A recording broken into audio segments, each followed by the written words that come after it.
आज के इस वीडियो में हम यह जानेंगे कि हाई वोल्टेज लाइन पर एसीबी को क्यों नहीं लगाया जाता। जब भी हम हाई वोल्टेज की बात करते हैं तो या तो वहां पर वीसीबी को लगाया जाता है, इसके अलावा वहां पर कभी OCB, SF6 circuit breaker, ABCB इस तरीके के अलग ब्रेकर लगाए जाते हैं। वहां एसीबी मतलब एयर सर्किट ब्रेकर नहीं लगाया जाता। तो इसके पीछे क्या रीजन है वही आज हम जान लेंगे। तो बिना ज्यादा देरी करे वीडियो को स्टार्ट कर लेते हैं। दोस्तों वीडियो के स्टार्टिंग में आपको सबसे पहले थोड़ा यह पता होना चाहिए कि आखिरकार एक सर्किट ब्रेकर को लगाया ही क्यों जाता है। तो दोस्तों इसके पीछे का जो जवाब है वो काफी ज्यादा सिंपल है। वो आपको इसके नाम से भी पता चल रहा है। इसका नाम है सर्किट ब्रेकर। मतलब कि हमारी जो ये लाइन है, जैसे ये RYB 3 फेज है और इधर हमने लोड जोड़ रखा है, तो यह जो लाइन है, यह जो सर्किट है पूरा, इस सर्किट को बीच में से ब्रेक करने का काम, बीच में से काटने का काम कौन करता है? वो करता है हमारा सर्किट ब्रेकर। अब दोस्तों सर्किट ब्रेकर के और भी कई सारे फायदे होते हैं, उनको और भी कई रीजन से लगाया जाता है, जैसे कि उसको लगाने से हमें प्रोटेक्शन भी मिल जाती है, वो सब चीजें अलग है। लेकिन सर्किट ब्रेकर का जो मुख्य काम है वो हमको पता चल रहा है इसके नाम से, जो कि है सर्किट को ब्रेक करना। अब दोस्तों एक सवाल आप सभी का मन में आना चाहिए कि अगर सर्किट ब्रेकर का काम सिर्फ सर्किट को ब्रेक करना ही है तो फिर अलग अलग तरीके के सर्किट ब्रेकर क्यों आते हैं? क्यों एसीबी मार्केट में है, क्यों वीसीबी, क्यों ओसीबी, इस तरीके के सर्किट ब्रेकर क्यों होते हैं? तो दोस्तों इसे मैं आपको एक काफी अच्छे प्रैक्टिकल एग्जांपल से समझा सकता हूँ।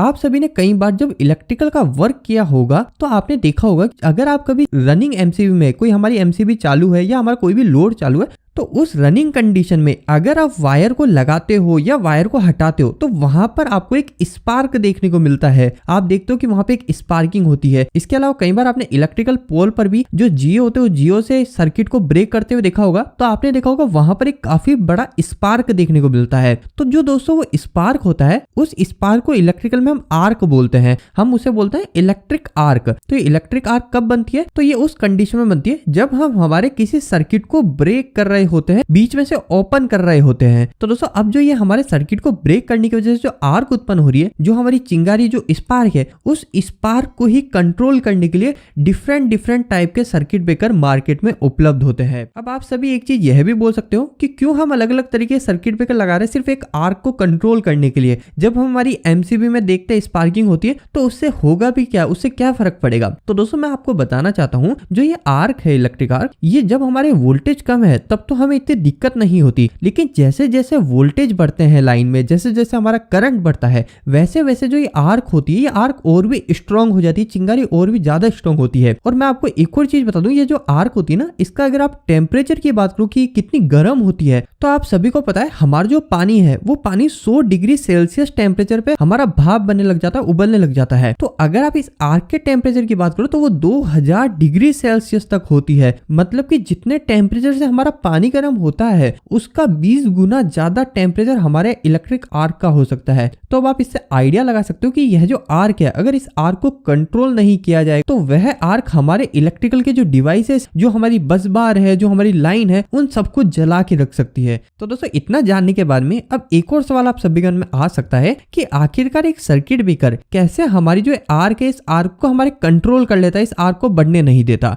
तो दोस्तों जितने भी हमारे सर्किट ब्रेकर होते हैं ना, इस सर्किट ब्रेकर के साथ में आपको एक वर्ड सुनने को मिलेगा जिसे बोलते हैं दोस्तों आर्क क्विंचिंग। ये आर्क क्विंचिंग क्या है? तो आर्क क्विंचिंग का मतलब होता है दोस्तों, हमारी जो आर्क है, जो हमारे स्पार्क जनरेट हो रहा है, उसको क्विंच करना, मतलब उसको हमारे ठंडा करना बोल सकते हो, या उसको खत्म करना, उसका शमन करना, आर्क क्विंचिंग कहलाता है। तो हमारे जितने भी टाइप के सर्किट ब्रेकर होते हैं, इनके सबकी कैपेसिटी होती है किस हद तक हमारे आर्क को क्विंच कर सकती है। और मैं आपको एक और बात बता दूं कि हम जो भी सर्किट ब्रेकर के नाम देखते हैं, जब हम एसीबी की बात करते हैं, वीसीबी, ओसीबी, इसके अलावा हमारा SF6, इनके नाम से ही हमें पता चल जाता है कि जो ये सर्किट ब्रेकर है, ये हमारे आर्क को किस तरीके से क्विंच करेंगे, किस तरीके से हमारे आर्क को खत्म करेंगे। जैसे कि अगर एसीबी की बात करें, जो हमारी इंडस्ट्री में सबसे ज्यादा उपयोग होती है लो वोल्टेज पर, इसके अंदर दोस्तों कोई भी ऐसी आर्क क्विंचिंग अलग से स्पेशल नहीं होती है। एसीबी के केस में हमारा जो सर्किट ब्रेक होता है वो नॉर्मल हवा में ही हो रहा होता है। लेकिन जब आप वीसीबी की बात करते हो, वीसीबी का इस्तेमाल हम हाई वोल्टेज लाइन में करते हैं, हमारे 66 kV तक वीसीबी का इस्तेमाल किया जाता है। तो वीसीबी को हाई वोल्टेज में इसलिए उपयोग कर लिया जाता है क्योंकि वीसीबी के अंदर जहां पर हमारा सर्किट ब्रेक होगा, वो चैम्बर हमारे हमारा पूरी तरह से वैक्यूम सील्ड होता है, मतलब उस चेंबर में बिल्कुल भी एयर नहीं होती है। इसके अलावा दोस्तों अगर हमारे सर्किट ब्रेकर में और भी ज्यादा हाई वोल्टेज है तो उस केस में हम ओसीबी को लगाते हैं। ओसीबी का मतलब होता है oil circuit breaker. Oil circuit breaker के केस में ये होता है कि जो भी हमारा सर्किट ब्रेक होगा वो हमारा एक ऑयल से भरे हुए चेंबर में होगा। ऐसा इसलिए किया जाता है क्योंकि हमारा जो ऑयल होता है ना दोस्तों, ये ऑयल भी एक तरीके के इंसुलेटर की तरह काम करता है। जैसे हमारे ट्रांसफार्मर के अंदर जो ऑयल उपयोग किया जाता है उस तरीके का ही ऑयल हमारे ओसीबी में उपयोग किया जाता है, ताकि हमारे सर्किट को ब्रेक करते समय किसी भी तरीके के आर्क उत्पन्न नहीं हो। इसके अलावा दोस्तों हमारा एबीसीबी सर्किट ब्रेकर भी इस्तेमाल किया जाता है, जिसकी फुल फॉर्म होती है एयर ब्लास्ट सर्किट ब्रेकर। इसमें एक मोटर लगा दी जाती है और जब हमारा सर्किट ब्रेक होता है तो जो आर्क बनती है उस आर्क को एयर ब्लास्ट की मदद से, मतलब एक सिलेंडर में हमारी एयर भर लेते हैं